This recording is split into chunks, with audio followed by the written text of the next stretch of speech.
করছে। নবীজি তার বাড়ি আসলেন।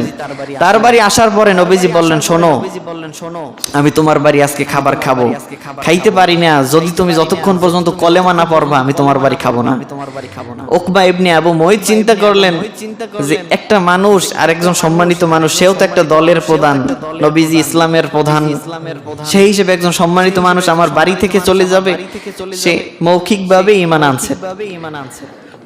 তার বন্ধু উবাই ইবনে খলফ, সূরা ফুরকানের 27, 28, 29 এই 3 নম্বর আয়াতের তাফসীরের মধ্যে ঘটনাটা পাবেন। উকবা ইবনে আবু মুয়াইত যখন ইসলাম গ্রহণ করছে, তার বন্ধু পাশে দেখছে, জানতে পারিয়ে বলতেছে, অনুষ্ঠান শেষ, খাওয়া দাওয়া শেষ, যার বাড়ি সে চলে গেল, নবীজিও নবীর বাড়ি চলে গেল। বন্ধু ওই যে উবাই ইবনে খলফ, দেখেন খারাপ বন্ধু কি পারে, চির জাহান্নামী বানাইতে পারে আপনাকে, খারাপ বন্ধু। উবাই ইবনে খলফ বলতেছে, এই তুমি যে ঈমান আনছো এই ব্যাপারে আমি সন্তুষ্ট নয়, তোমার প্রতি আমি সন্তুষ্ট নয়, তোমার সঙ্গে বন্ধুত্ব আমার শেষ। উকবা বলতেছে, না ভাই বন্ধু তুমি রাগ হইও না, আমি মৌখিকভাবে ঈমান আনছি, কেননা ওই লোক যদি চলে যায় ওখান থেকে আমি বেইজ্জতি হব, আমি একজন সম্মানিত মানুষ। বলতেছে আমি মানি না। উবাই ইবনে খলফ ওই আরেক বন্ধু বলতেছে, আমি মানি না, তুমি ঈমান যে ত্যাগ করছো এর প্রমাণ দেওয়া লাগবে। কি প্রমাণ? তুমি যাইয়া আল্লাহর রসুলের চেহারার উপরে থুথু নিক্ষেপ করবা। নাউজুবিল্লাহ, কি একজনেও বলার নাই?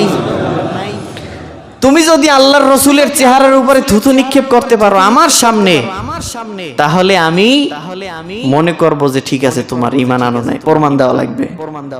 ওই আহাম্মক কপাল পরা কি করলো, এই তাফসীরটা খুলে দেখেন, পড়েন সূরা ফুরকান 27, 28, 29 এই 3 নম্বর আয়াতের মধ্যে আছে। এই আহাম্মক গিয়ে নবীর সামনে গিয়ে বলতেছে যে আমি মৌখিকভাবে ঈমান আনছিলাম, তোমার কালেমা তোমাকে ফিরাইয়া দিলাম। এরপরে বলার পরে নবীজির চেহারা মোবারক উপরে থুথু নিক্ষেপ করলেন, বলে নাউজুবিল্লাহ। সঙ্গে সঙ্গে সূরা ফুরকানের এই 3টে আয়াত নাজিল হয়ে গেল। আল্লাহ রাব্বুল আলামিন সহ্য করতে না পারে বলছেন, ইয়াউমা ইয়াদ্দিজ যালিমু আলা ইয়াদাই, এই জালেম কিয়ামতের ময়দানে তাদের নিজের দুই হাত নিজে কামড়াবে এবং ইয়াকুলু ইয়া লাইতানি, বলবে হে আমার আফসোস, আত্তাখাযতু মা'আর রাসূল সাবিলা, আমি যদি আল্লাহর রাসূলের পথকে অনুসরণ করতে পারতাম। এবং ইয়া ওয়াইলাতা, হায় আমার আফসোস, হায় আমার দুর্ভাগ্য, লাইতানি লাম আত্তাখিজ ফুলানান খলিলা, যদি আমি অমুক ব্যক্তিকে বন্ধু হিসেবে গ্রহণ না করতাম তাহলে আমার কতটা ভালো হতো। তাহলে চিন্তা করেন, সে চিরস্থায়ী জাহান্নামী হয়ে গেল। আল্লাহর রাসূলের চেহারায় থুথু নিক্ষেপ করার মতন কাজ এই লোক করতে পারছে কিসের কারণে? কার কারণে? বন্ধুর কারণে।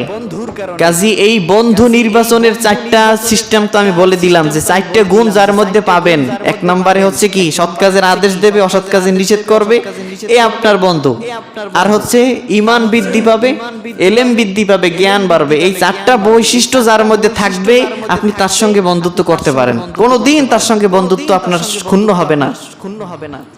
আর বাকি যে কোনো ইস্যু নিয়ে আপনি বন্ধুত্ব করবেন, আপনার বন্ধুত্ব কি হয়ে যাবে? শেষ হয়ে যাবে।